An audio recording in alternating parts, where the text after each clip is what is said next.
kawan-kawan semua. Alhamdulillah kita bertemu di diskusi online ini dalam keadaan sehat walafiat. Semoga situasi seperti ini, pandemi seperti ini segera berlalu dan kita bisa bangkit kembali.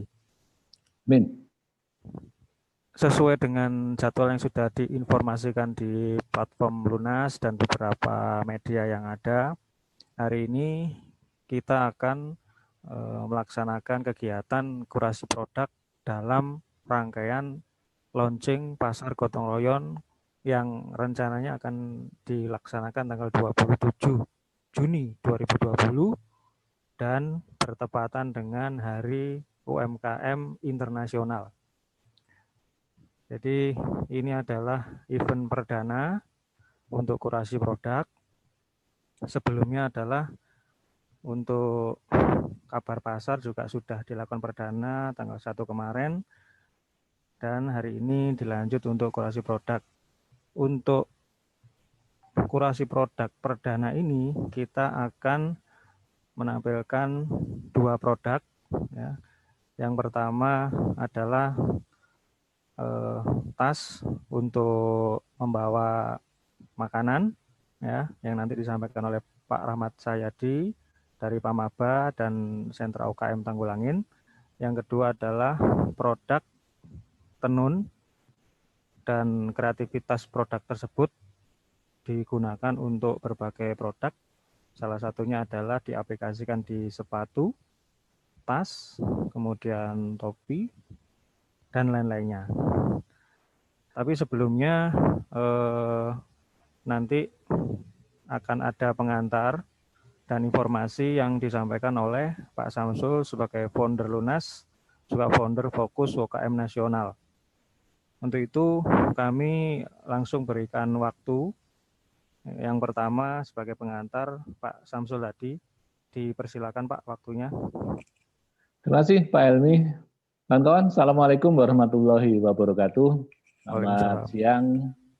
Yang saya hormati Pak Rahmat, kemudian Mas Sokib, dan kawan-kawan semua dari berbagai daerah. Saya lihat tadi ada yang dari Sumatera, Kalimantan, Jawa, Sulawesi, beberapa dari daerah timur juga udah gabung. Siang hari ini merupakan acara perdana dari kurasi produk Pasar Gotong Royong Lunas. Bagi acara perdana, ini lebih ke kick off sebenarnya. Jadi kita memulai.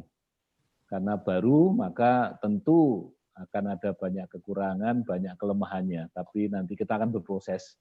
Karena acara ini direncanakan akan rutin setiap hari Selasa, siang seperti ini. Jadi seminggu sekali kita akan melakukan proses kurasi secara online dengan menghadirkan kawan-kawan UMKM dari berbagai daerah dengan produk yang berbeda-beda pula.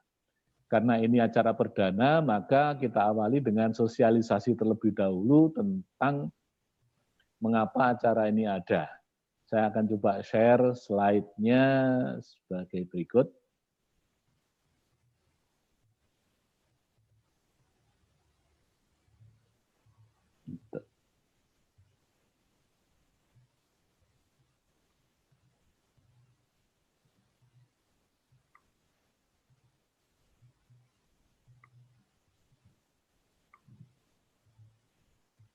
Oke, pelan-pelan kita tunggu dulu tampilan dari layarnya, waktu tampaknya. Sambil menunggu proses penyiapan screen ini, saya infokan bahwa kawan-kawan yang mengikuti event ini akan mendapat sertifikat sebagai peserta event ini. Untuk itu sertifikat bisa diunduh di platform Lunas.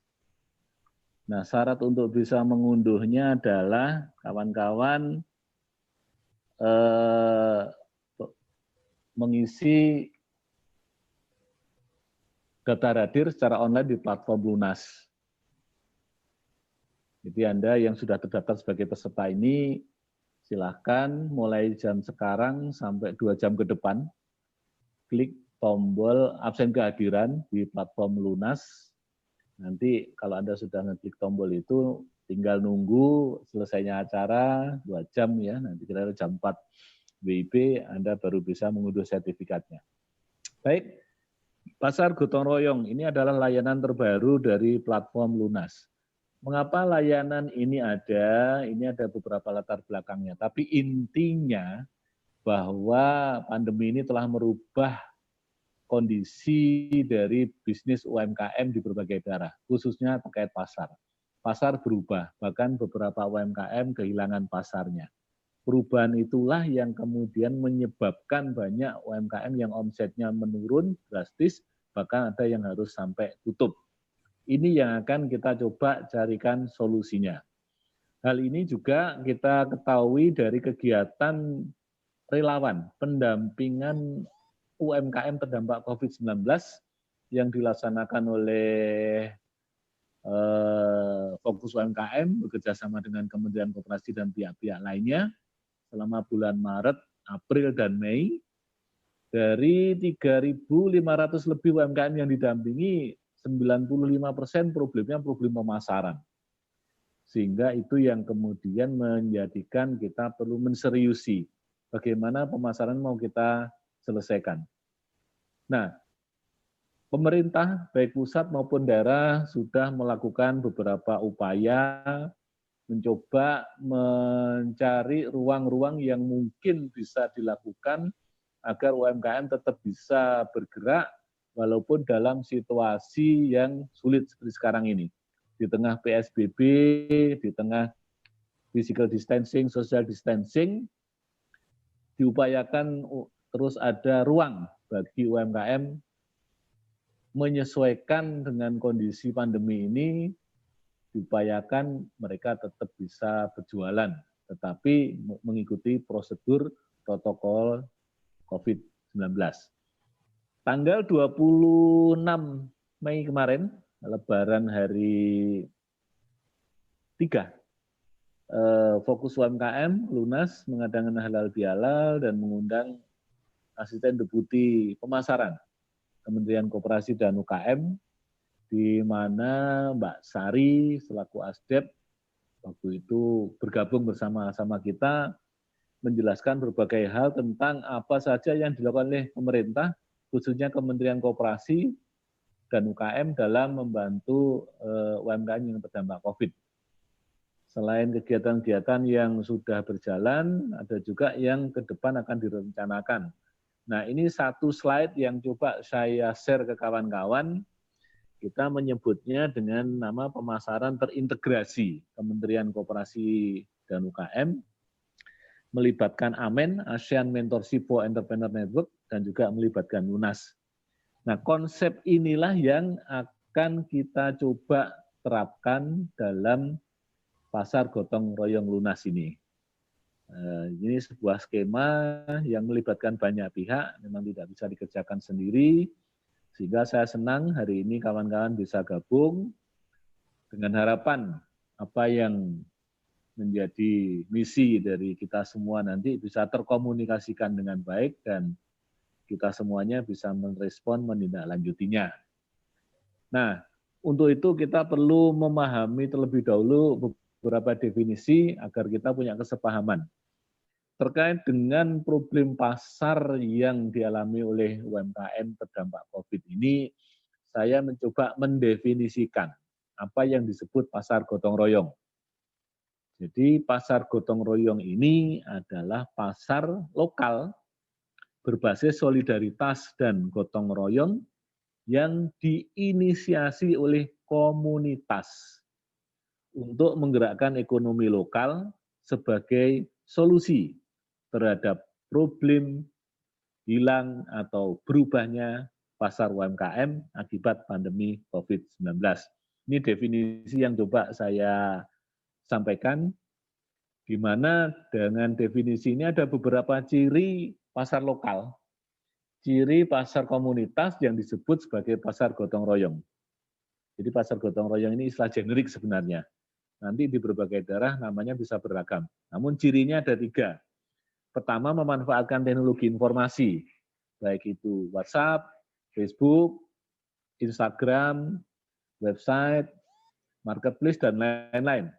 Itu dimanfaatkan untuk menyiasati hambatan adanya PSBB, kemudian social distancing, physical distancing, dan sebagainya.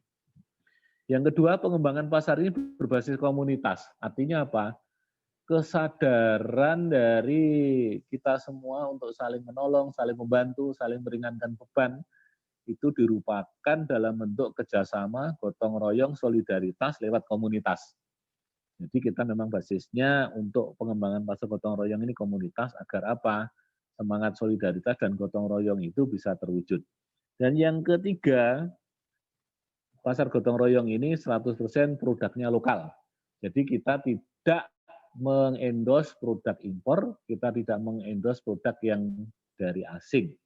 Kita hanya membantu, memperkuat, membantu meningkatkan, mengembangkan pasar alternatif bagi produk-produk yang 100% produk lokal. Nah, itu pasar gotong royong istilah generik yang kemudian di beberapa tempat namanya bisa menjadi Jogja Tetulung. Kemudian UMKM Fest di Jakarta, lalu di Batu kemarin Tuku-Nuku, lalu Pacitan hari ini saya baru lihat pasar online Pacitan. Nah, ini namanya bisa beragam, tapi cirinya tadi ada 3. Selanjutnya saya sampaikan dengan definisi pasar gotong royong lunas. Nah, dalam konteks ini Lunas juga mengembangkan pasar gotong royong. Apa itu? Pasar gotong royong lunas adalah pasar online, offline di platform Lunas sebagai hub pasar lokal atau pasar komunitas yang menerapkan prinsip gotong royong guna memperkuat ekosistem bisnis UMKM yang mampu dan bertumpu kepada pengembangan ekonomi lokal berkelanjutan. Jadi hub, fungsi penghubung. Menghubungkan siapa? Menghubungkan pasar-pasar lokal itu dengan pasar lokal yang lain. Menghubungkan pasar lokal itu dengan pasar yang lebih besar. Kedepannya menghubungkan pasar lokal itu dengan pasar global. Itu angan-angan, mimpi, visi dari pasar gotong royong lunas. Untuk itu kita sudah membuat logo, sudah diluncurkan pada tanggal 26 Mei kemarin, di mana logo ini punya deskripsi yang bagus, berbentuk segitiga dengan format sebelah kanan terangkat, siap terbang, siap melayang, siap naik kelas. Nah, nanti detailnya bisa Anda baca di deskripsi logo pasar ini. Kemudian ada penjelasan tentang warnanya dan sebagainya. File ini nanti bisa Anda dapatkan. Kita bagi pada Anda semua, sehingga bisa tinggal dibaca aja. Nah, selanjutnya tadi Pak Elmi sudah menyampaikan bahwa pasar gotong royong lunas ini akan di-launching tanggal 27 Juni 2020 bertepatan dengan peringatan Hari UMKM Internasional. Nah, acara hari ini kurasi produk pasar gotong royong lunas, kemudian kemarin pasar gotong royong hub, dan juga sebelumnya itu adalah bagian dari pemanasan soft launching. Nah, pasar gotong royong lunas direncanakan akan ada 3 fungsi. Fungsi pertama, transaksi. Ya ini yang kita dorong karena memang kunci dari pemasaran ya penjualan lewat transaksi. Yang kedua, kurasi untuk mendorong meningkatnya kualitas produk agar memenuhi standar yang sesuai dengan kebutuhan pasar. Yang ketiga, promosi. Acara kita hari ini terkait dengan nomor 2, kurasi. Jadi kita akan kick off program kurasi ini hari ini. Kita berharap nanti tiap minggu akan ada kurasi rutin secara online, secara live.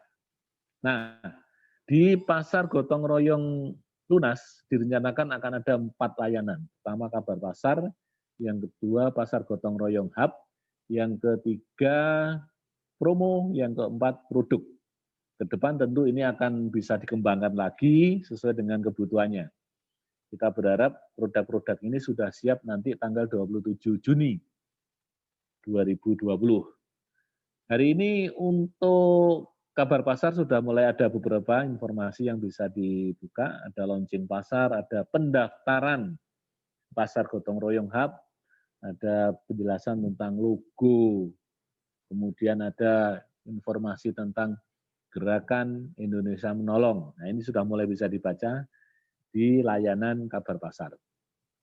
Selanjutnya untuk Pasar Gotong Royong Hub sudah mulai terisi dengan profil singkat dari pasar-pasar yang sudah diidentifikasi. Belum banyak memang, baru belasan, tapi kita berharap nanti saat launching tanggal 27 Juni, paling tidak sudah ada 27 pasar lokal yang kita munculkan sesuai dengan tanggalnya tadi, 27 Juni. Nah, minimal 27. Kita akan kejar angka itu sampai tanggal 27 nanti. Nah, rencananya untuk bisa gabung ke Pasar Gotong Royong Hub ini ada pendaftarannya. Ini syarat-syarat pendaftarannya, nanti filenya bisa dibaca saja ya, kita akan bagikan pada Anda, sehingga Anda bisa mempelajari pelan-pelan. Ya. Kemudian link pendaftarannya juga sudah ada, syaratnya ini yang paling penting, bahwa untuk gabung dalam Pasar Gotong Royong Hub ada 3 persyaratan. Pertama, tergabung dalam komunitas UMKM. Jadi kalau nggak ada komunitasnya, nggak bisa gabung ini. Karena kita memang berangkat untuk mendukung mengembangkan komunitas. Yang kedua, produknya harus 100% lokal. Kalau impor, mohon maaf, kita tidak melayani. Dan yang ketiga, memanfaatkan teknologi informasi untuk pengembangan pasarnya. Dalam bentuk yang sederhana, misal WA dan sebagainya. Ini linknya, kalau nanti ada kesulitan bisa menghubungi informasi 0821 410-99965 khusus untuk WA. Nah, layanan promo, layanan produk masih dalam persiapan. Moga-moga tanggal 27 Juni nanti sudah bisa siap. Selanjutnya kita bicara tentang kriteria produk dari Pasar Gotong Royong Lunas. Pasar Gotong Royong Lunas ini akan ada produk-produk yang ditampilkan. Untuk itu produk ini harus memenuhi proses kurasi. Kurasi akan dimulai minggu depan. Dan sebelum minggu depan tentu sudah kita buka pendaftarannya. Untuk itu ada kriterianya. Apa saja kriteria itu? Pertama, kriteria peserta. Bahwa produk yang dikurasi adalah produk dari milik pengusaha itu sendiri. Jadi bukan milik orang lain, bukan reseller. Yang kedua, omsetnya yang mengikuti kurasi minimal 300 juta per bulan, per tahun. Memiliki legalitas paling tidak NPWP, yang lainnya opsional sifatnya, punya website atau sosial media, sudah mempunyai brand, jadi produknya ada brand, apakah sudah formal atau belum nggak masalah, yang penting brandnya sudah ada dan bukan reseller. Ini kriteria untuk peserta. Sedangkan kriteria untuk produk, pertama produk harus otentik, original, bukan KW, bukan imitasi. Yang kedua, produk telah memiliki penjualan, memiliki pasar. Jadi ini produk yang sudah jalan, bukan produk yang baru diangan-angankan. Jadi kita dorong memang untuk pasar di Pasar Gotong Royong ini, yang Pasar Gotong Royong Lunas ya, memang produk yang sudah jalan. Bagi yang belum, ya tentu nanti akan ada proses terlebih dahulu. Proses penyiapan, kurasi, penguatan, pendampingan, dan terusnya. Memiliki sertifikasi produk, kemudian produk memiliki kemasan yang menarik dan informatif, menjelaskan ketersediaan produk dan jangkauan pemasaran. Nah, untuk pendaftarannya kita upayakan dalam waktu dekat, mungkin dalam 1-2 hari sudah bisa tersedia. Jadi kawan-kawan harap tunggu dulu, kita akan informasikan lewat website dan juga media-media yang lain yang dimiliki oleh platform Lunas. Nah, saya kira ini yang saya bisa saya sampaikan pada kawan-kawan. Nanti filenya akan di-share, kawan-kawan bisa melihatnya, kawan-kawan bisa membacanya. Sehingga kita berharap kurasi produk ini akan mulai melakukan kegiatannya minggu depan, tanggal 9, untuk kurasi produk yang kawan-kawan daftarkan. Dan nanti pendaftarannya dalam 1-2 hari akan kita buka, silakan kawan-kawan ikut. Nanti yang akan live akan kita umumkan, kita beritahukan Saya kira demikian Pak Helmi. Saya kembalikan pada Anda. Terima kasih. Wassalamualaikum warahmatullahi wabarakatuh. Waalaikumsalam warahmatullahi wabarakatuh. Terima kasih Pak Samsul. Jadi saya highlight ya. Jadi pasar gotong royong ini semangatnya adalah gotong royong untuk kebersamaan, untuk pengembangan, untuk bangkit UMKM se-Indonesia. Jadi saya tekankan lagi bahwa fungsi pasar gotong royong itu adalah yang pertama transaksi, yang kedua kurasi, yang ketiga promosi. Jadi kunci utama memang di pasar ini seperti ini. Jadi harus ada transaksi nantinya. Baik, Bapak Ibu sekalian, untuk selanjutnya kita akan mendengarkan salah satu profil ya. Ada 2 profil yang sudah saya sebutkan tadi dari teman-teman pengusaha UKM ya. Yang pertama nanti dari Pak Rahmat Jayadi, yang kedua nanti dari Mas Sokip dari Jepara. Baik, untuk pertama kali saya beri kesempatan kepada Pak Rahmat Jayadi. Dipersilakan waktunya. Monggo Pak diceritakan mungkin asal-usul seperti apa sehingga menjadi produk tersebut di tengah wabah seperti ini, fungsi dan lain-lainnya. Kami persilahkan Pak Rahmat. Terima kasih Mas Helmi.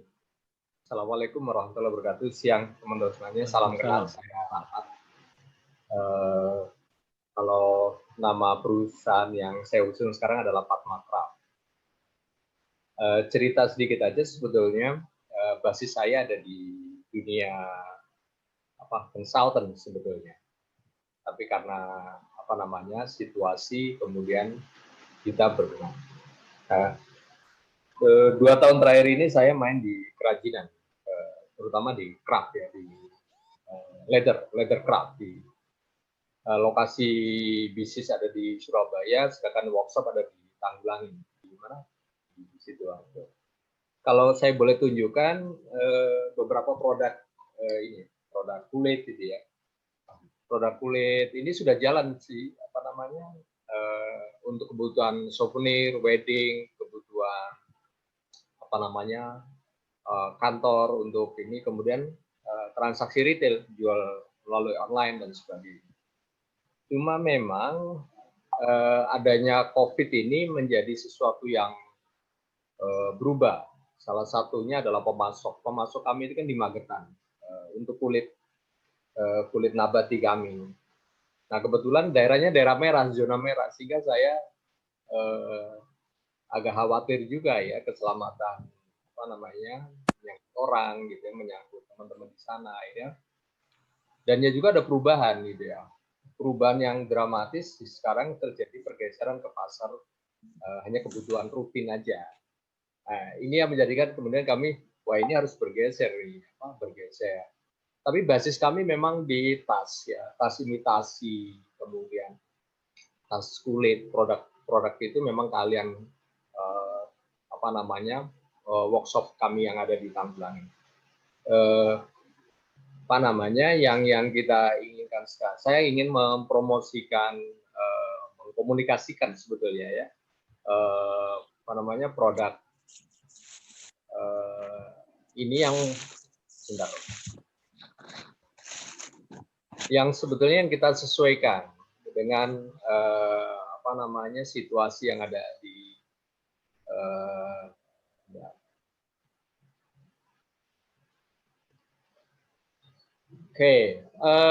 ini sebetulnya bukan produk yang baru gitu ya, tetapi perkembangan adanya COVID ini terjadi perubahan perilaku konsumen yang saya lihat.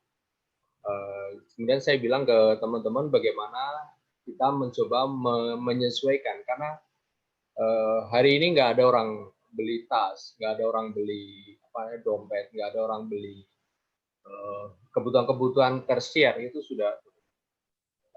Saya mau cerita sedikit, di Tanggulangi itu sebelum COVID ini melayani pasar online aja, satu usaha itu bisa keluar satu hari itu 1.000 unit. Hari ini tutup. Ya diselamatkan oleh masker gitu ya untuk mengisi kekosongan itu. Tapi ini perlu kita lihat bahwa terjadi pergeseran. Nah kemudian saya bilang kepada teman-teman di sana, yuk kita membuat sesuatu yang berbeda untuk menyesuaikan. Ada kebutuhan yang disebut dengan pasar yang berubah sekarang banyak di rumah. Nah, pada sisi yang lain, kami melihat bahwa delivery system ini tidak tertangani. Kalau saya lihat teman-teman kurir, ojek online, warung itu hanya mengandalkan plastik gitu ya. Kemudian tidak terjaga aspek higienisnya gitu ya. Sisi keamanannya tidak. Kemudian muncullah bisnis baru bagi kami gitu ya. Produk baru gitu ya, food delivery bag. Gimana sih proses bisnisnya? Jadi sebetulnya Padma Craft ini hanya fungsi desain, promo, dan transaksi sampai pada distribusi. Sedangkan fungsi produksinya kami punya beberapa teman IKM yang memang bekerja sebagai sisi di produksinya. Teman-teman semuanya memang kenapa kami berperan seperti itu? Dulu kami punya workshop sendiri di sana. Tetapi setelah kami pikir bahwa ada duplikasi peran, ya, bagaimana sebetulnya sumber daya produksi yang dimiliki oleh teman-teman di Tanggulangin itu kita manfaatkan seoptimal mungkin. Nah, kita berperan pada kompetensi yang kami bisa, yaitu ada di promo, desain, dan ngelola transaksi. Jadi kalau saya ada di sana, saya datang ke toko bahan, cari bahan, kemudian saya bilang bahan kita harus pakai ini, kemudian cara jahitnya kayak gini, bahan pembantu penolongnya kayak gini, desainnya kayak gini, gambarnya dan sebagainya. Baru kemudian saya datang ke pengrajin. Oke, buatin dummy, tolong kita coba uji coba gitu ya. Nah dari situ kemudian kami buat produk contohnya, kemudian kita promokan, ada transaksi, baru kemudian kita promokan. Proses bisnisnya sederhana sekali. Nah tugas yang agak berat adalah pada sisi mengendalikan bisnis proses, productionnya. Di sana kebiasaan teman-teman UKM itu ya rata-rata ya seperti itu. Kalau sudah ngejar cepat itu, quality itu ya. Makanya kemudian kita diskusi bagaimana nanti QC-nya. Saya bisa terima produknya dengan syarat seperti apa. Saya mau terima, mau bayar kalau dengan syarat seperti apa. Itulah fungsi QC. Jadi itu peran kami. Nah, peran yang berikutnya. Oke, produk ini sebetulnya sederhana sekali. Bisa dipakai di ketinggiannya itu 33 cm, kemudian dia 34, 22. Nah, dalamnya hanya produk yang dilapisin aja untuk makanan-makanan yang tidak panas. Jadi memang ini ada dua versi nanti akan kita kembangkan. Kalau produk-produk yang memang butuh kehangatan, makanya harus ada pengaman sendiri. Dan itu saya amatin pasar kita misalnya warung gitu ya, atau teman-teman yang industri makanan itu kan tidak butuh kehangatan, yang betul kan produknya aman, higienis dalam proses delivery-nya gitu.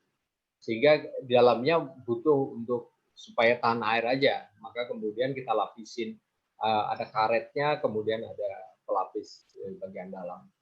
Nah, untuk penutupnya itu kami pakai perekat aja. Kenapa? Ada versi kami pakai resleting, tapi dalam pengalaman saya amatin sering terjadi kerusakan di resleting itu karena penggunaan yang tinggi dan juga resleting itu kan ada kualitasnya. Jadi kalau tidak terlalu bagus itu tingkat keausannya lebih cepat. Maka kemudian kita pakai perekat. Nah, perekat itu kiri kanan cukup membantu untuk mengurangi atau menghindari makanan itu dari. Nah, ukuran itu kita sesuaikan. Ukuran itu kita sesuaikan kalau misalnya pengirimannya itu pakai sepeda motor matic misalnya gitu ya. Itu bisa ditaruh tengah gitu ya. Sehingga mungkin mengurangi beban dari pengemudinya pada saat membawa. Nah, bahannya itu bahan pakai D600 atau D300. Kalau ngomong koleksi warna, itu saya kira warnanya cukup banyak ya, karena ini bahan-bahan umum aja, cukup banyak sehingga ringan gitu ya. Kemudian proses pengerjaannya juga itu akan nanti berkonsekuensi pada harga. Oke, ini sebetulnya untuk siapa sih sebetulnya gitu? Selama ini kami mencoba memilih 2 pasar gitu. Ada pasar yang eceran gitu ya, kami upload ya. Itu ada industri makanan, warung, resto, teman-teman kurir, ojek online. Ya memang tidak semua butuh, tapi kan ada peluang mereka untuk meyakinkan pengguna jasa misalnya bahwa proses pengiriman kami ini safe gitu ya, higienis dan sebagainya. Warung pun kan bisa dijadikan tools promosi untuk sampai kepada produk kalau saya mau ngirim makanan saya punya. Terus yang kedua sebetulnya kami sudah coba jalin komunikasi ke beberapa organisasi yang misalnya lembaga zakat itu ya, lembaga zakat. Kami bilang bahwa pandemik ini mengurangi daya tahan dari masyarakat. Kemudian mereka muncul ada namanya industri rumah tangga. Nah, bagaimana bisa nggak lembaga zakat ini yang bukan dari zakat fitrahnya tapi mungkin dari sodakohnya itu dialokasikan untuk membantu keluarga-keluarga yang ingin berusaha, tapi kemudian difasilitasi infrastruktur bisnisnya, contohnya tas. Gitu ya. Ada kemungkinan juga mungkin ini bagian dari CSR BUMN, BUMD, ada lembaga pemerintah, kemudian ada lembaga perbankan. Kami juga jalin komunikasi dengan teman-teman partai karena memang situasinya extraordinary seperti ini. Kami sih lagi mencari dukungan. Bagi bisnis yang kami jalankan ini adalah peluang, gitu, peluang. Termasuk juga lembaga kemasyarakatan. Nah, kalau pasar ini bisa dibagi, saya kira bagi teman-teman juga mungkin di daerah, gitu ya. Kalau misalnya ingin menjalin komunikasi bisnis dengan kami, saya lihat peluang pasarnya ada. Udahlah, ngomong tentang produksi itu serahkan pada ahlinya, karena membangun kompetensi misalnya buat tas itu bukan hal yang mudah. Butuh kompetensi tinggi dan itu yang pertama. Yang kedua menyangkut supply chain gitu ya. Kayak di Tanggulangin itu semua kebutuhan sudah ada di situ. Jadi kalau kita butuh bahan hanya naik sepeda motor kita bisa menjangkau pasokan. Sehingga bisnis prosesnya menjadi lebih murah. Terus di situ sudah ada jasa pengiriman dalam satu kawasan. Sehingga ada ruang-ruang yang memang kita bisa tawarkan pada teman-teman.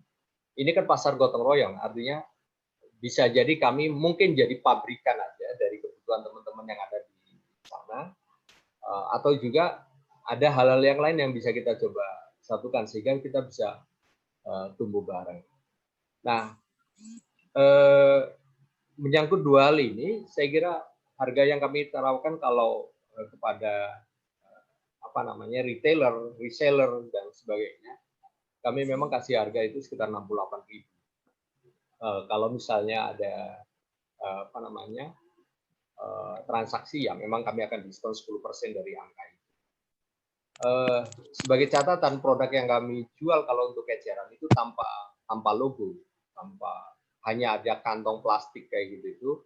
Jadi kalau misalnya ada warung ya tinggal masukkan kertas yang kami bisa bantu print kemudian dimasukkan gitu ya. Bisa jadi untuk alat bantu promosi mereka. Nah, modelnya cuma baru satu ini yang kami keluar itu selempang ya, selempang. Jadi kalau deskripsi produknya dia ada selempang kemudian ada jinjing. Jinjing itu ketika dia pindah dari motor masuk ke dalam, dia jinjing, tapi ketika dia naik motor kemudian dia selempang. Kenapa tidak backpack? Ada yang merasakan itu ribet karena talinya dua. Jadi saat unloading gitu ya, misalnya dari sepeda motor ke ini katanya agak ribet. Itu pengantar informasi mengenai produk. Saya kira hanya saya ingin garis bawahi gini pada teman-teman. Mungkin ada teman-teman yang dengar, oh Tanggulangin itu udah habis bisnisnya. Enggak.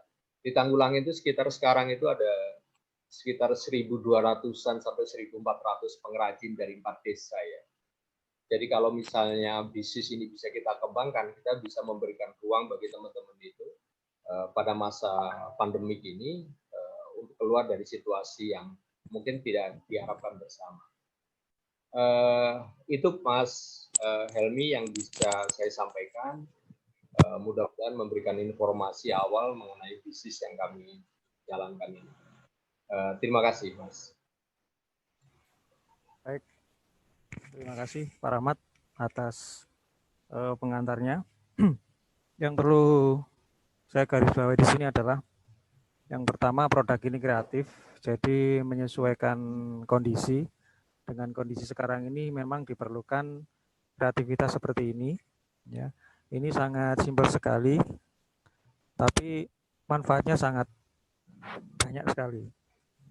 Nah, mungkin nanti ada pertanyaan Pak Rahmat, apakah nantinya ini bisa diresellerkan untuk teman-teman? Nah, nanti silakan dari harga 68.000 diskon 10%. Mungkin nanti teman-teman di sini bisa kerjasama, nanti langsung kontak aja ke Pak Rahmat. Baik, kawan-kawan sekalian, selanjutnya kita akan mendengarkan paparan atau profil untuk produk kreatif selanjutnya dari Mas Sokip Jepara. Produk ini juga unik ya, kreatif juga. Jadi nanti teman-teman juga bisa melihat bagaimana strategi untuk pemasaran dari produk kreatif dari Jepara. Silakan Mas Sokip.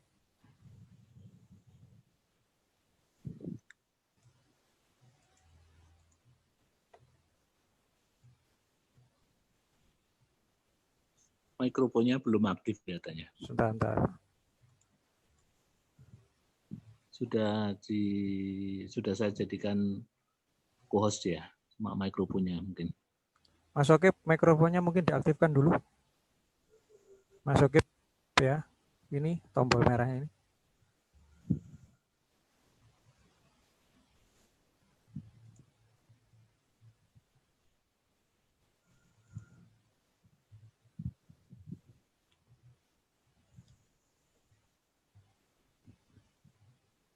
Tombol merahnya Mas Sokip. Diklik. Dari host soalnya sudah unmute, jadi harusnya sudah bisa. Nggak muncul ini tanda mikrofonnya, tampaknya ada masalah ini di perangkatnya. Nggak aktif mikrofonnya. Oh iya. Kalau bisa ganti perangkat atau pilihan yang lain. Mungkin ini aja tanya jawab dulu ke Pak Rahmat dulu aja. Baik, sambil menunggu Mas Sokip ya, sambil menunggu Mas Sokip untuk memperbaiki perangkat sehingga bisa mempresentasikan produk, saya akan membuka pertanyaan kawan-kawan ya. Saya buka 3 pertanyaan, silakan reaction atau raise hand. Ya. Ya. Boleh raise hand, boleh tulis di chat, silakan. Bila raise hand bisa chat.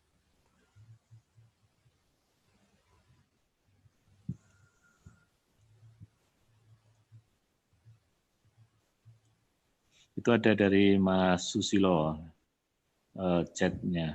Coba Mas di Susilo, sebentar Mas Susilo. Oke.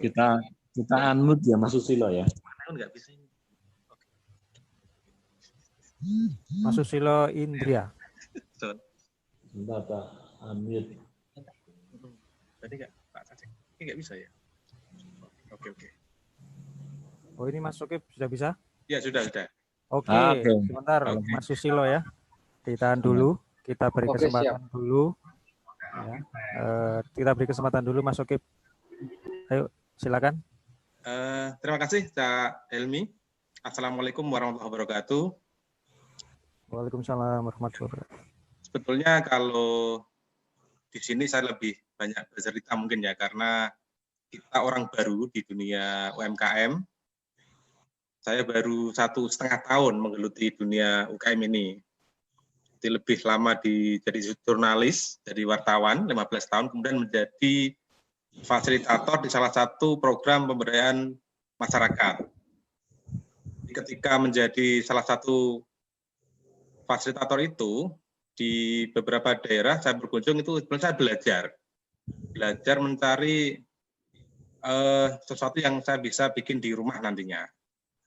Kemudian di 2018 Oktober saya memulai ini. Niat awal adalah pemberdayaan masyarakat di daerah saya waktu itu, karena di Jepara itu ada sentra tenun yang sudah mendunia. Kemudian sebelum melakukan produksi, kita selalu melakukan yang namanya riset. Misal kita mau bikin tas, apapun tas, kita selalu bikin riset dulu, apakah tas ini sudah pernah dibikin. Kemudian kalau sudah pernah dibikin, itu dibikin oleh berapa orang. Kemudian kita juga cari lagi seberapa banyak produk ini sudah dibeli oleh orang. Nah, semua produk yang kita bikin itu semua kita lakukan dengan riset. Nah, di musim pandemi ini, di COVID-19 ini, terutama di Ramadan kemarin, itu malah sebetulnya menjadi berkah buat kita ya, karena momen Idul Fitri itu kita ambil poin, masyarakat pasti banyak membutuhkan fashion baru di dalam merayakan Lebaran. Kemudian kita ambil momen, selain bikin tas, bikin topi, kita di Ramadan kemarin juga bikin yang namanya kopiah tenun. Dan alhamdulillah luar biasa respon dari masyarakat. 1 bulan penuh kita bikin yang namanya kopiah tenun. Karena di Google, di media sosial, kita lakukan riset, belum banyak yang bikin yang namanya kopiah tenun. Jadi rencana kita mau bikin masker tidak jadi. Nah, kita juga berpikir kalau momen Lebaran dah usai, apalagi apa yang akan kita lakukan. Kemudian di Ramadan kedua, jadi setelah tanggal 8 Ramadan, kita sudah melakukan riset untuk produk di setelah Lebaran, pasca Lebaran. Kemudian kita menemukan ide yaitu mau bikin sepatu tenun. Nah, kita sudah melakukan riset di Google maupun di medsos, ternyata di Indonesia baru 1 orang yang bikin produk sepatu tenun, terutama yang sepatu sneaker. Dari itu kemudian kita memberanikan diri untuk membuat yang namanya sepatu tenun, dan alhamdulillah responnya luar biasa dari teman-teman kita, karena sejak awal kita bikin brand Azula ini juga pasar kita adalah pasar online. Dan alhamdulillah dari awal kita sudah di bulan pertama, pasar itu sudah lumayan besar ya, dari Aceh sampai Papua ya, karena kita bikin bisnis ini melalui online. Jadi karena saya orang baru, ilmu-ilmu UKM juga belum saya pahami. Jadi sebelum saya produksi itu saya ikut yang namanya kelas online yang dilaksanakan oleh Google, yaitu Gapura Bisnis Digital itu yang ada di Jawa Tengah, di Semarang tepatnya. Kemudian dari itu kita juga untuk medsosnya jika kita otodidak, karena jiwa wartawan dan fasilitator juga tak luput dari itu ya, kita harus selalu mencari sesuatu yang unik. Makanya semua produk kita alhamdulillah banyak yang unik. Jadi sebelum memutuskan apakah produk itu kita bikin, kita biasanya mencari sesuatu yang belum banyak dibikin oleh orang. Kayak tas bulat, tas lingkar, peci, kopiah, topi, itu kan sebenarnya banyak yang belum dilihat oleh teman-teman. Dan berarti karena kita punya tim, meskipun saya perajin tas dan sepatu, karena saya juga tidak bisa membuat tas dan sepatu ya, karena saya lebih banyak mengkonsep berarti tahapan apa yang saya akan lakukan 3 bulan kemudian, 6 bulan kemudian, produk apa yang saya bikin, itu selalu saya jadi planning. Dan saya selalu riset. Karena zaman ini enak, ada yang namanya online, ada yang namanya komputer, ada yang namanya internet. Saya lebih mudah cari di Google, cari di medsos banyak, ada yang namanya Facebook, Instagram, saya selalu cek ke sana apakah produk ini sudah dibikin. Kalau sudah banyak dibikin, kita selalu tinggalkan. Jadi karena kita tidak mau banyak kompetitor sebenarnya. Jadi kita lebih aman mencari produk-produk yang baru tidak dibikin oleh teman-teman di luar sana. Nah, dan 1 bulan penuh kita bikin kemarin di pandemi awal, kita 1 bulan penuh bikin peci, dan ini kita sudah bikin yang namanya sepatu. Dan luar biasa respon dari teman-teman reseller, karena kita sudah punya reseller di grup WA kita 100 lebih dikit. Jadi itu karena apa? Kita lebih mengedepankan ini yang namanya penjualan online. Jadi apa namanya? Konsep kita adalah selalu yang melakukan yang namanya inovasi produk. Jadi kalau tenun itu adalah tidak semua daerah punya tenun. Kalau kita mau bikin batik, karena setiap daerah punya batik, kita mengambil yang namanya dari ciri khas tenun. Jadi kita hampir punya produk itu 100 lebih produk kita yang dari bahan tenun, baik tas maupun yang lain-lain. Misalkan tas pun kita konsep 1 tas itu kadang bisa kita bikin dengan konsep 2 atau 3 model yang berbeda. Misalkan ada yang full tenun, ada yang full tenun dan kombinasi sedikit kulit, ada yang lebih banyak kulit kita kombinasi dengan sedikit tenun. Itu udah di mata teman-teman luar sana itu suatu produk yang sangat berbeda buat mereka. Dan agak terlambat juga, maaf tadi siang ini karena tadi juga saya harus ngantar produk sepatu ke teman-teman yang saya lalui. Ini saya izin karena di rumah saya agak lelet ya, ada nama internet. Tadi saya dari rumah hampir 45 menit untuk ke kota, saya di kota Jepara ini, di salah satu dinas di tempat saya dulu bekerja. Dan apa namanya, konsep kita adalah 1, membuat produk yang belum banyak dibikin oleh masyarakat. Kedua, kita selalu melakukan yang namanya inovasi-inovasi baru. Jadi inovasi ini selalu kita evaluasi terus, apakah respon pasar sudah baik menerimanya. Yang kedua, kita selalu open masukan dari teman-teman reseller atau pembeli-pembeli yang melakukan pembelian secara langsung kepada kita. Itu mungkin Cak Hilmi yang bisa saya sampaikan, karena saya agak nervous juga ini ya. Saya pendatang baru, kemudian ditelepon Cak Samsul, Mas tolong untuk berbagi pengalaman ke teman-teman yang lain, seperti itu. Begitu Cak Samsul, Pak Hilmi, makasih. Ya. Baik, terima kasih Cak Sokip. Menarik sekali ini produknya ya. Ya sebenarnya di sini kita kan sama-sama belajar ya. Jadi kalau tadi disampaikan Cak Sokip sudah punya reseller 100 ya kira-kira gitu. Jadi ya sebetulnya ya bukan belajar lagi ya. Mungkin belajar mengembangkan pasar yang lebih banyak, dari 100 menjadi 1000 reseller, mungkin itu ya belajarnya di situ. Baik, Bapak Ibu sekalian, jadi produk ini memang produk yang kreatif. Jadi dalam kondisi saat ini kita memang harus berkreativitas. Apa yang bisa kita lakukan untuk masyarakat, untuk kita, untuk komunitas kita, untuk orang-orang sekitar kita, pemberdayaan masyarakat kita. Inilah yang dinamakan gotong royong. Makanya pasar gotong royong ini hadir. Intinya seperti ini. Baik Bapak Ibu sekalian, waktu menunjukkan jam 15 kurang 10 menit ya. Baik, akan saya buka sesi pertanyaan. Tadi sempat terpending ya. Sempat terpending Pak Susilo Indrianto, Pak Adi Sumarna. Ini pertanyaannya langsung kepada Pak Rahmat Sayadi. Jadi bagaimana caranya untuk bisa menjadi reseller, bisa apa enggak gitu ya. Mungkin ini, terus ada satu lagi Bu Nurul Fitriah, ada berapa tipe Pak? Jadi 3 pertanyaan ini dulu yang mungkin bisa dijawab sama Pak Rahmat. Silakan Pak. Oke, makasih Pak Susilo ya kalau nggak salah. Kalau reseller saya kira Pak, itu bisnis biasa aja gitu, itu kan umum.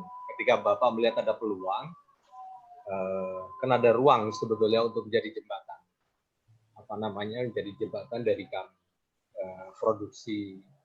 Jadi peran kami hanya produksi. Jadi Bapak bisa jadi peran pemasaran. Untuk pengembangan saya kira memungkinkan sekali, Pak. Toh kami juga kan memang tinggal perjanjian dagangnya, kami kan tidak akan masuk ke daerah wilayah Bapak gitu aja kan. Kegiatan promo kami kalau menyangkut masuk pada wilayah yang ada di tempat Bapak ya sudah kami tidak akan lakukan karena itu kan menjadi wilayah eksklusifnya Bapak. Misalnya kayak gitu. Itu perjanjian normal. Bagi kami ini kan gini Pak, ini kan masalah spesialisasi. Jadi kami hanya mungkin spesialisasi di produksi, Bapak mungkin ada spesialisasi di pemasaran, dan kami selalu berbagi peran itu. Karena menurut saya tumbuhnya bisnis itu bukan karena kehebatan seseorang, tapi kemampuan bersinergi gitu ya, menjalin bisnis bersama. Kalau kami melakukan sendiri kan memang ya pasti takes time gitu ya, butuh waktu yang banyak dan juga energi yang luar biasa. Terus yang kedua terkait dengan model, memang yang kami lagi desain, yang kami lagi keluar baru satu model, Bu Nurul. Karena gini, apa namanya, kami lihat pengguna ini menggunakannya dengan cara apa? Misalnya kebanyakan kalau kami lihat penggunaannya banyak di tenteng gitu ya. Kami juga berpikir kemarin untuk mendesain kayak backpack dengan ukuran yang lebih besar gitu ya. Saya kan harus menyesuaikan dengan makanan yang kita lihat. Jadi ukuran misalnya ukuran makanan kita ini kan beda dengan ukuran yang orang barat. Pakai pizza gitu kan ukurannya lumayan sehingga perlu tempat yang besar. Kita ini kan delivery untuk misalnya makanan-makanan yang dari warung itu kan dalam bentuk bungkusan sehingga bisa ditata sedemikian rupa. Kita baru ada satu space saja dalamnya, tapi tidak menutup kemungkinan suatu ketika kita ada layer gitu ya, tergantung dari kebutuhan. Bisa juga suatu ketika kita ingin mengembangkan yang khusus untuk minuman. Sekarang ini lagi kami desain kiri kanannya aja untuk tempat minuman. Tapi persoalannya kebanyakan warung kita ini kan tidak dalam minuman cup itu kan. Kebanyakan minuman dalam bungkus teh gitu ya, dibungkus plastik. Akhirnya dimasukkan dalam itu juga bisa. Nah kalau kita misalnya beli dari maaf saya nyebut merek lah, misalnya McD, kan minumannya cup, sehingga perlu dia berdiri terus, jangan sampai jatuh. Nah selama ini kan problem, tapi kita ini kan pasarnya UKM, pasarnya teman-teman warung. Saya kira tidak perlu sampai kepada kebutuhan yang detail yang kayak gitu. Nanti ketika UKM makanan atau minuman ini bergerak ke arah situ, ya kita sesuaikan aja produknya. Kita butuh misalnya untuk tempat minuman, dan itu tidak secara teknis tidak sulit. Bahan kita semua ada, tinggal misalnya pasar membutuhkan, kita bisa menyesuaikan produk itu secara cepat. Saya kira gitu, Pak Silvi. Ya, baik. Terima kasih, Pak Rahmat. Pak Helmi, itu ada Pak Abdul Aziz Tulungagung raise hand ya. Kita Oke, ya. Iya, Pak Samsul. Pak Abdul Aziz. Mikrofonnya tolong diaktifkan. Halo. Halo, selamat sore. Selamat sore, Pak Abdul Aziz. Silakan, Pak. Saya mau bertanya sama yang dari Jepara. Mas Sokip. Mas Sokip. Ya, siap. Silakan, Pak. Oke. Ini Mas Sokip, kebetulan perkenalkan, nama saya Abdul Aziz dari Kalimantan Selatan, Kabupaten Tanah Bumbu. Kebetulan kami di Tanah Bumbu itu mempunyai produk yang sama, meskipun mungkin ciri khas yang berbeda, masihlah. Kalau tenun Jepara kita sudah percaya karena tenun Jepara go internasional sudah. Nah kalau untuk Tanah Bumbu itu sebenarnya sudah lama juga sih, cuman timbulnya tenun Pagatan ini kalau untuk yang sejenis yang sama dengan tenun di Jepara itu mulai 2010, jadi termasuk muda lah. Sedangkan baru mendapatkan sertifikat dari dinas itu sertifikat budaya tak benda itulah mungkin lah. Itu baru 2018 kemarin. Jadi pengembangannya memang masih kurang. Pengembangannya juga kurang. Yang pertama dari segi SDM-nya. Yang kedua kreatifnya. Nah, sedangkan kami di sini belum ada memproduksi itu, Mas. Nah, bagaimana kita caranya mempunyai link atau bisa belajar yang pian tekuni itu? Karena kayaknya kami tertarik juga sih kayak dari tas. Pernah sih ada pelatihan dari tas Jogja, cuman cenderungnya itu kurang apa ya? Kurang terdampingi gitu loh, Mas. Itu. Yang pertanyaan yang kedua, bagaimana sih caranya kita untuk bisa berkreativitas melalui dari tenun? Karena sampean tadi kan mencoba dari kopiah bilangnya. Sebenarnya saya ada, Mas, kemarin rencana. Cuman mungkin kurang riset mungkin, Mas, ya. Kurang riset bilangnya Pak Siano tadi, kurang riset. Saya mau mengembangkan dari dasi sih sebenarnya, Mas. Karena kan dasi kan belum ada nih dari tenun. Itu sih rencananya. Cuman desainnya tuh kayak apa tenunnya supaya kelihatan yang modis dan diterima sama kalangan, baik kalangan yang pemerintah atau yang pengusaha begitu loh, Mas. Mungkin itu, Mas, saya minta bimbingan dan pembelajaran dari Pian. Oke, Mas, makasih. Makasih Pak Abdul Aziz. Baik, kita langsung ke Mas Sokip aja ya. Langsung Mas Sokip di respon pertanyaan-pertanyaan dari Pak Abdul Aziz. Silakan. Ya, terima kasih Pak Abdul Aziz. Salam kenal Pak. Ya. Kita itu sebenarnya tidak hadir di ruang yang sudah ada, Bapak. Jadi di Jepara itu ada yang namanya sentra tenun. Tetapi usaha kita itu kalau dibilang perintis tas di Kota Jepara itu betul. Jadi konversi tas pertama di Kota Jepara adalah kita, Azola. Karena konversi tas terbesar di kita adalah di kota tetangga kita, di Kudus kalau kita boleh sebut namanya. Jadi saya hadir kalau melihat konteks saat itu 2018 Oktober, sebenarnya kita kesulitan mencari penjahit untuk tas. Tapi kadang kita berpikir karena mungkin ini adalah niat kita adalah untuk pemberdayaan masyarakat, utama untuk tetangga-tetangga kita di desa saya, mungkin Allah menunjukkan jalan lain. Nanti ada salah satu tenaga kerja dari Kudus yang rumahnya ternyata dekat dengan saya yang kemudian melamar ke tempat saya. Jadi itu karyawan pertama yang saya dapat. Jadi beliau sudah expert di bidang tas, soal tas menjahit tas. Jadi saya bikin usaha dan itu sebenarnya awalnya belum punya penjahit, tapi alhamdulillah karena niat kita awal adalah untuk pemberdayaan masyarakat, Allah menunjukkan jalan tadi. Jadi ada di Kudus mulai sepi tas, kemudian dia pulang ke rumah di asal saya tinggal sekarang, kemudian melamar di tempat saya menjadi penjahit pertama yang saat ini masih bekerja dengan saya. Nah, karena ini adalah saya kesulitan penjahit tas, jadi karena niat awal saya adalah untuk pemberdayaan masyarakat, meskipun yang daftar itu sama sekali belum punya keahlian menjahit tas, kalau rumahnya dekat saya ACC untuk menjadi karyawan dari saya, dari Azola. Dan alhamdulillah 1,5 tahun sudah ada 6 penjahit dan 7 bagian cutting, bagian motong.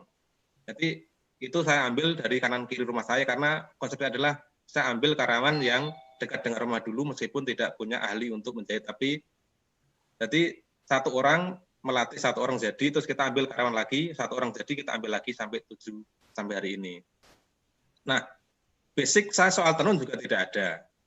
Karena kemasan kita konsep planning awal sudah ada, konsepnya mau kemana, visi dan misinya Azola. Jadi sampai hari ini kita tidak hanya membuat tas yang dari tenun Jepara. Kita ada pelanggan, ada yang menjadi Medan, dari Medannya itu, sebentar, Medannya itu dari Medan, karena beliau sering kirim kain ulos, untuk dibikin tas dan topi dan lain-lainnya kepada kita. Ada juga dari Kalimantan Tengah, dari Kapuas, motif-motif batik Dayak yang dikirim ke kita untuk dijadikan sebuah tas. Kemarin juga ada Kalimantan Selatan kalau tidak salah, yang namanya batik apa itu yang cantik itu warnanya, kemudian dikirim ke kita untuk dijadikan sebuah tas dan topi.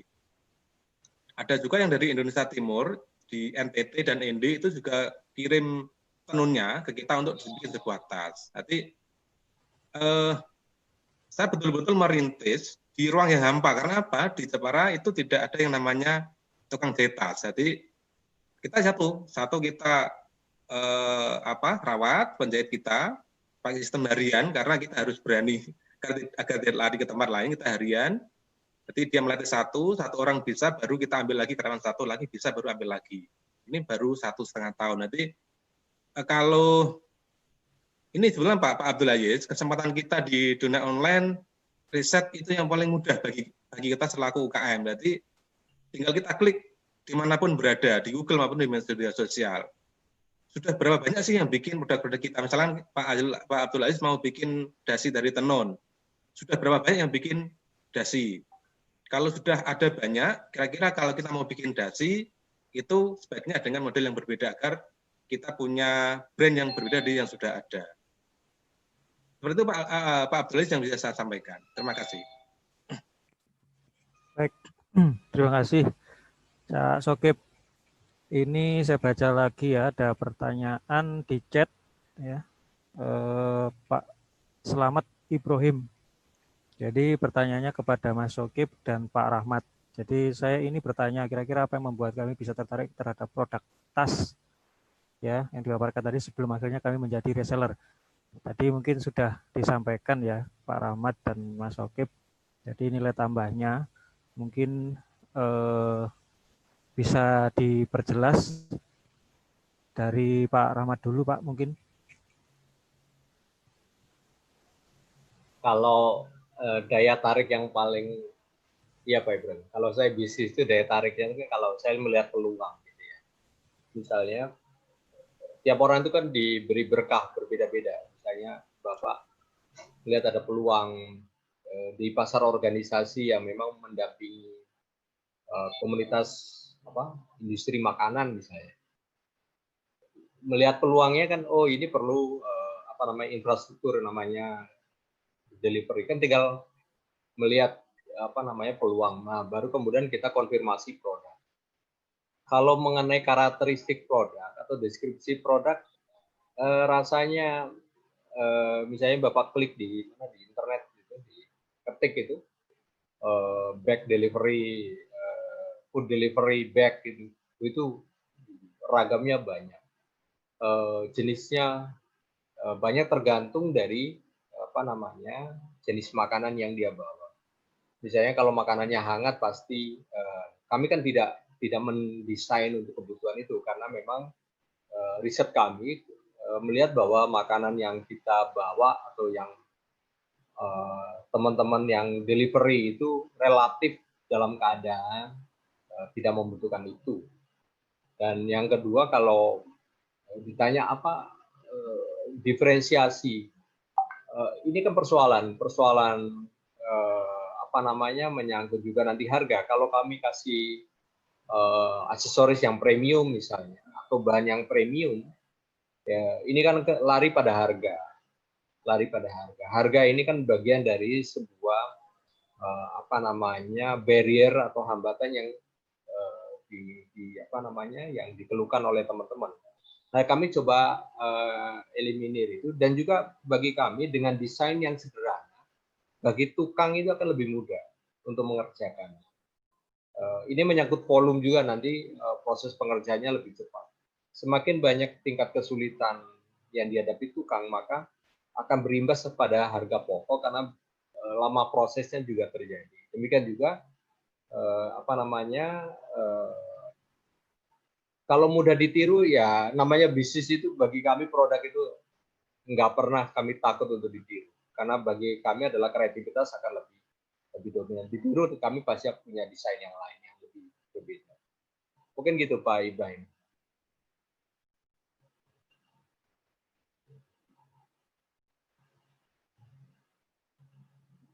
Mas Sokip mungkin ada tambahan? Ya, makasih, Cak.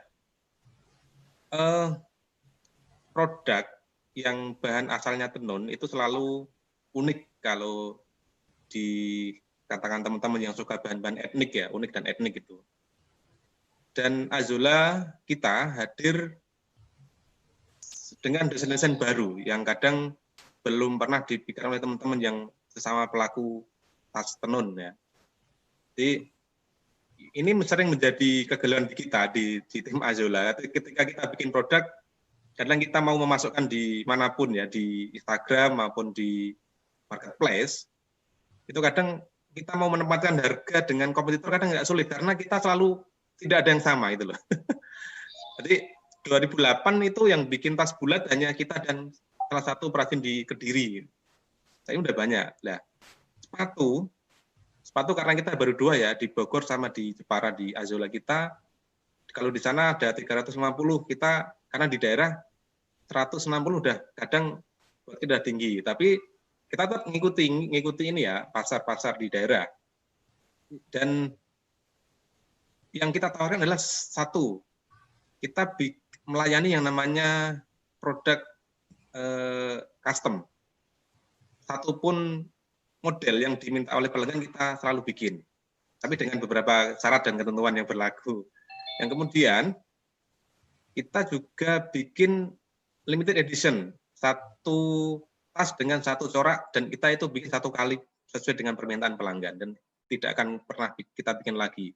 Jadi ada satu tas yang selalu dicari teman-teman adalah malah tas yang dari kain perca tenun, karena tas ini hanya dibikin satu motif untuk satu produk.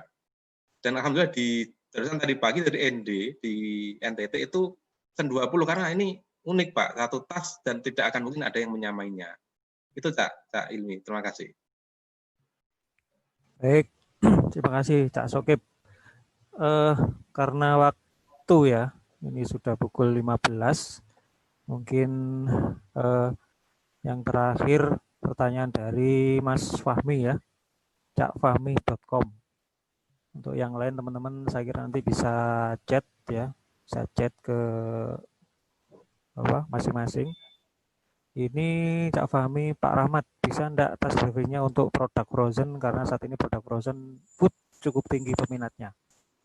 Monggo Pak, ini yang pertanyaan terakhir ini karena memang waktu. Mas Fahmi gini, kalau food itu bisa jadi memang teori ya, teori food produk itu rantai dingin itu sepengetahuan saya itu boleh terpapar di luar itu kurang lebih 4 jam.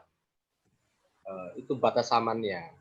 Jadi kita hitung aja, kalau misalnya dari produsen atau dari reseller produk itu kemudian ke user itu cukup 1 jam. Itu nggak perlu yang kedap. Misalnya digunakan tas-tas yang biasa yang punya pori-pori juga nggak ada masalah karena masih ada rentang 4 jam.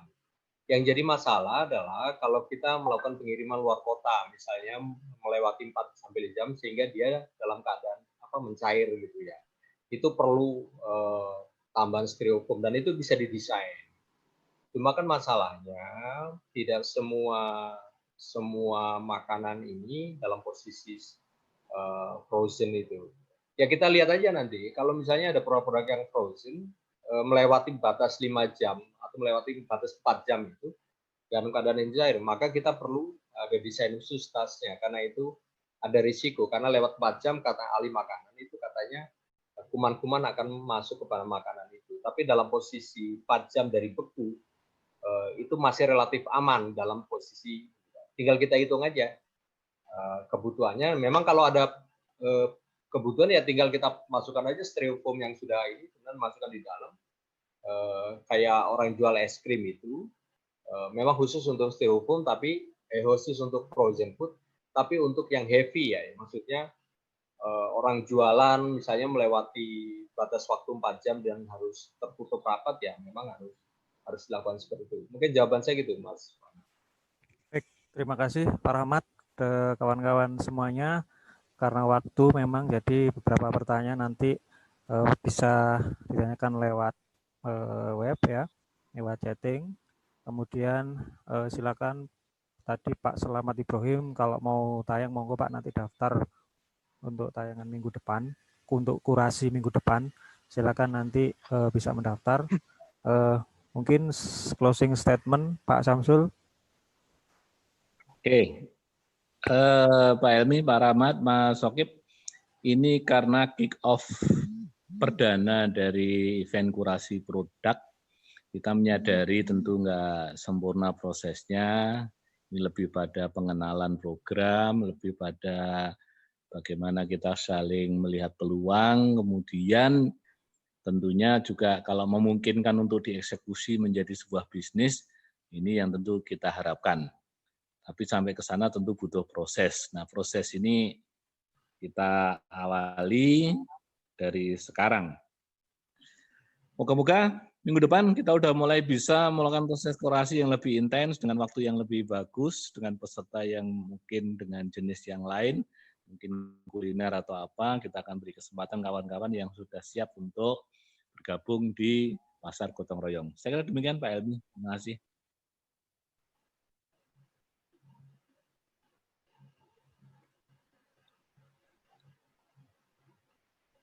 Halo, Pak Helmi.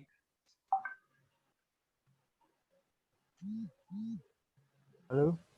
Ya, Pak Helmi. Silakan ditutup. Baik. Saya ucapkan terima kasih kepada Pak Samsul, Pak Rahmat Jayadi, Mas Sokip, dan Bapak Ibu sekalian, kawan-kawan semua, pendamping UKM.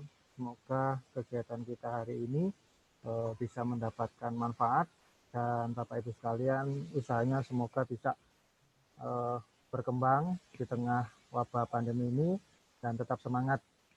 Sampai bertemu di minggu depan. Saya akhiri, mohon maaf atas perkataan yang mungkin kurang berkenan. Saya akhiri, wassalamualaikum warahmatullahi wabarakatuh. Selamat sore.